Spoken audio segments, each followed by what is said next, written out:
Do make sure to subscribe and hit that notification bell. They thought I was invisible. Just another black maid in a billionaire's mansion, sweeping floors, polishing silver, bowing my head when their guests arrived. They never bothered to ask my name, and when they did, it was always followed with a condescending smile. But I wasn't invisible. I saw everything. The broken glass hidden under rugs, the whispered arguments behind closed doors, and most importantly, the shameful secret they worked so hard to bury. The billionaire's only son, heir to a fortune larger than small countries, was failing. Not just at school, but at life. His grades were disastrous, his confidence shattered, and his father's empire trembled at the thought of his successor being called a fool. Everyone laughed at him. Teachers gave up. His so-called friends mocked him. His own family whispered behind his back. And me. I was just the maid, the one person who noticed the trembling in his hands when he held a pencil, the way his eyes darted away from pages as though words themselves mocked him. And one night, when the weight of silence pressed too heavily on him, I discovered his secret. The secret that would change not just his life, but mine. They called me just the maid. But after what I taught him, after what I helped him discover, no one dared say that again. I found Lucas at the dining table, his fists clenched over another failed report card. He muttered words I'd once told myself: stupid. Useless. Nobody believes in me. I should have kept sweeping. But my voice broke the silence. Sir, you're not stupid. You just need the right way to learn. He stared at me, disbelief and desperation battling in his eyes. Then teach me. Please. That's how it began, me, a maid, daring to become the teacher no one else cared to be. At night, while chandeliers dimmed and footsteps vanished upstairs, I sat across from him. I showed him tricks, ways to see numbers as shapes, words as rhythms, memory as patterns. And then I noticed it.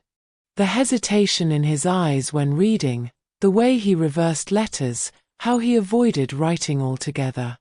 It wasn't stupidity. It was dyslexia. I whispered the word like a forbidden truth. Lucas, this is what's been holding you back. But it doesn't mean you're broken. It just means you learn differently. His lips trembled. Why didn't anyone ever tell me this? I swallowed the bitterness in my throat. Because they never cared to look. But when the lessons began to show results, whispers turned into storms. The tutors mocked me. A maid teaching the heir. Ridiculous. His cousins sneered. He'll never be more than a fool. And his father, the billionaire, thundered, stay in your place. Do your cleaning, not your teaching. I almost quit. The weight of their laughter, their insults, pressed hard on me. But each time Lucas lifted his head, eager for another lesson, I saw a boy fighting for his future. I couldn't stop. Months later, the mansion buzzed with tension. Lucas was about to face his biggest exam, the one that would decide whether he'd graduate or fail for the last time. The night before, he sat across from me, his hands trembling. If I fail, I'll be nothing. My father will send me away. I leaned closer. You are not nothing. Remember what I taught you. Remember who you are. The next day, silence filled the mansion until the results arrived. When the envelope tore open, his hands shook. And for the first time in his life, he passed. Not barely. Not scraped by. He excelled. The laughter stopped. When the billionaire called a meeting with shareholders, Lucas stood beside him.